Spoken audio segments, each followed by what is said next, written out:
고속도로에서 블랙아이스로 인해서 차량이 미끄러지면서 수십 명의 사상자가 발생이 됐습니다. 이 도로 위의 시한폭탄으로 불릴 정도로 여러 가지 위험을 안고 있는 이 블랙아이스. 이 시간에는 이 블랙아이스를 비롯해서 겨울철 우리들이 알아두어야 될 그런 안전 운전 정보들에 대해서 정리를 해보는 시간을 갖겠습니다. 한국교통안전공단 광주전남본부의 김준혁 교수 연결합니다. 안녕하세요, 교수님. 예, 안녕하십니까. 한국교통안전공단 김준엽입니다. 네, 이 블랙아이스 얼마나 위험한지 이번에 상주 영천 간 이 고속도로 교통사고 그대로 보여주고 있는데요. 이 블랙아이스와 관련해서 사고 수식들이 계속 지금 나오고 있는 거 아니겠습니까? 예, 그렇습니다. 이번에도 되게 안타까운 사고죠. 상주 네. 영천 방면에서 총 32명의 부상자와 사망자 7명, 그래서 39명의 사상자가 발생하였습니다. 이제 상행선에서 오전 4시 43분경이죠.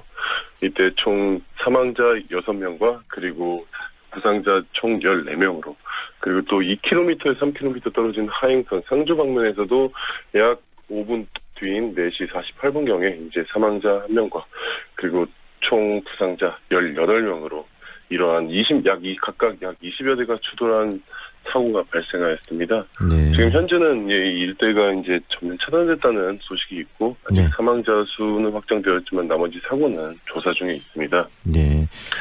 이런 2018년에도 네. 이제 남해안 17중 추돌 사고, 2017년에도 일산대교 14중 추돌 사고 같은 매년 블랙아이스에 대한 이제 대형 사고가 해마다 발생하고 있는 상황입니다. 방금 교수님 이야기를 들으면서 느끼는 게 결국은 블랙아이스로 인한 교통사고가 또 대형 사고로 연결된다는 게 더 심각한 거라는 생각이 드네요.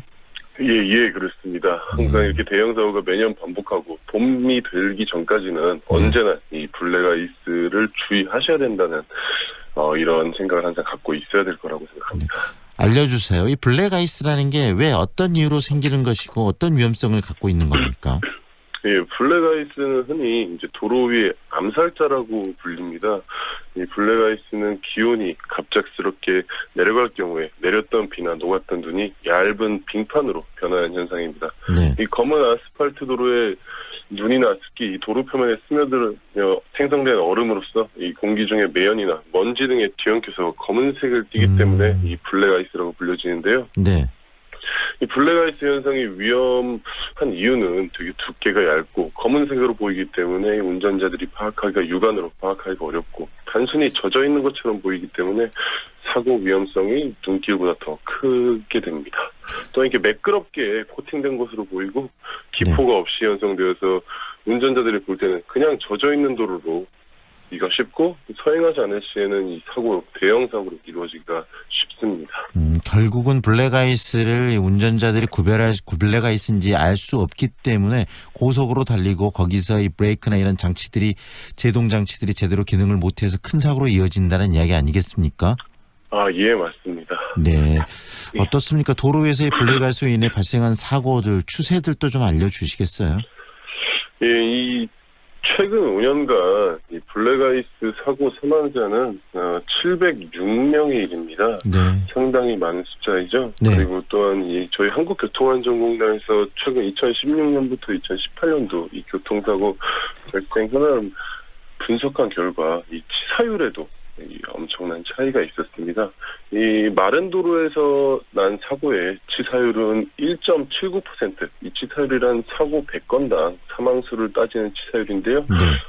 반면 이 설이나 결빙 그리고 이 블랙아이스 같은 빙판길은 치사율이 2.72%로 이 마른 도로보다 1.5배 높게 나타났습니다. 블랙아이스가 만들어지는 조건은 어떤 것들입니까? 예, 블랙아이스가 만들어지기 좋은 조건이란 이제 대기 온도가 0도 이상에서 이제 비로 내리다가 영하의 지표 부근에서 물체와 만나게 되면은 얼어붙게 되고요. 대기 중의 온도가 0도 이하여도 열지 않은 관행각 물방울이 지표와 만나는 순간 이 얼어붙는 경우가 있습니다. 그래서 사고가 난 14일 새벽에도 네. 약 0.7mm의 비가 내렸고 그 도로가 얼어붙어 있었습니다. 눈이 많이 오거나 이럴 경우에는 미리 조심하고 그다음에 제설 장비들이 동원되면서 눈을 많이 치워내고 하기 때문에 되려 더 이런 사고가 적게 날 수 있는데 실질적으로 비가 조금 내린 그 상황에서는 사람들이 인지하지 못한 상황에서 큰 사고로 이어지는 게 바로 이 블랙 아이스겠네요. 예, 그렇습니다. 사실 눈이 많이 내리고 그럴 때는 사람들이 누구나 운전자가 인지를 할 수 있지만 이 블랙 아이스는 아까 앞서 말씀드린 것처럼 네. 인지하기가 어렵기 때문에 이게 가장 큰 위험이라고 할 수 있습니다. 도로 위에서 이 블랙 아이스가 얼마나 위험한지 실험으로 좀 증명된 부분이 있습니까? 실험으로 좀 증명된 부분은 저희 한국교통안전공단에서 2017년도에 상주에 있는 교통안전 체험교육센터에서 진행한 빙판길 교통사고 위험성 실험이 있는데요. 이때 저희가 시속 50km로 주행 중에 빙판길 제동거리를 이제 실험을 해보았습니다. 네. 이 버스와 같은 경우 이 마른 노면에서 17m에서 이제 제동거리가 17m라면은 이 빙판길에서는 약 132m. 그리고 화물차 같은 경우에도 원래는 15m라면은 제동거리가 빙판길에서는 110m. 승용차 같은 경우에도 이제 약 4.4배. 그러니까 빙판길에서 버스와 같은 경우 7.7, 화물차와 같은 경우 7.4배. 그리고 승용차와 같은 경우에도 약 4.4배가 제동거리가 길어진다는 점을 실험으로 증명하였습니다. 네, 결국은 순간적으로 이 블랙아이스나 사고 현장에서 문제를 인지하고 제동하는 데까지 굉장히 좀 시간도 그다음에 거리도 많이 걸리기 때문에 사실 운전자들이 조심을 정말 많이 해야 되겠네요. 예, 그렇습니다. 블랙아이스가 유난히 좀 잘 생기는 곳이 있습니까? 이번에도 이 도로가 전체적으로 그 지역에 블랙아이스가 크게 형성이 됐다는 이야기가 들리던데. 예, 블랙아이스가 좀 유난히 잘 생기는 구간은 이제 흔히 알다시피 이제 햇빛이 일단 비치지 않는 나무와 구조물에 둘러싸여서 햇빛이 비치지 않는 이제 응달. 네. 또 터널 입출입구 같은 경우 햇빛이 들지 않고 평상시 도로보다 습도가 높기 때문에 블랙아이스가 생기기 좋은 주된 구간이라고도 할 수 있습니다. 또한 교량과 교각도 이 지표망과 맞닿아 있지 않기 때문에 도로 위아래로 이제 순환을 하면서 도로 온도가 더 낮아지기가 쉽기 때문에 네. 이 블랙아이스가 생기기 쉬운 공간이기도 합니다. 또한 저수지 근처나 습도가 높은 지역에 자주 발생한 것으로 알려져 있습니다. 도시에서는 이 복개도로도 좀 위험하겠네요. 예, 그렇습니다. 아래에 일단 습도가 높고 항상 지표면과 떨어져 있을 때 아래에 또 물이 흐르거나 이럴 때는 더 이제 도로의 온도가 낮아지기 때문에 블랙아이스의 위험에 조심하셔야 됩니다. 이번에 이 사고가 난 상주 영천 간 고속도로도 실은 염화칼슘이 좀 뿌려져 있지 않았다. 좀 그런 부분들에 대해서 뿌려놨으면 좋았을 텐데 이런 이야기가 나오고 그러던데 이런 블랙아이스도 염화칼슘을 미리 좀 블랙아이스가 어렵다고 생각되는 부분에 있다고 생각되는 부분은 뿌려놓으면 사고를 좀 줄일 수는 있겠죠. 예, 그렇습니다. 하지만 이제 현실적으로 매일 아침 새벽 그 오전대에 가장 블랙아이스가 생기기 쉬운데요. 네. 그때에 맞춰서 염화칼슘을 이렇게 뿌리고 이런다면 가장 좋겠지만은 이제 그러한 방법이 안 됐을 때는 지난 좀 행정안전부에서 네. 이제 3대 티맵이나 카카오네비 그리고 아틀란과 같은 이 내비에서 시범적으로 상습 결빙 구간을 음성 안내 서비스를 시범으로 실시하고 있습니다. 이러한 내비게이션 서비스를 잘 들으면서 네. 운전자분이 직접 스스로 좀 자신의 교통안전을 확보하는 것이 중요하다고 할 수 있습니다. 정보를 좀 그 교통안전공단이나 그다음에 여러 도로 그 관련 기관들에서 알려주는 교통안전에 대한 정보들을 관심을 좀 가져야 될 필요성이 있다는 생각이 들고요. 그리고요, 이 블랙아이스도 결국은 겨울철에 발생하는 문제 아니겠습니까?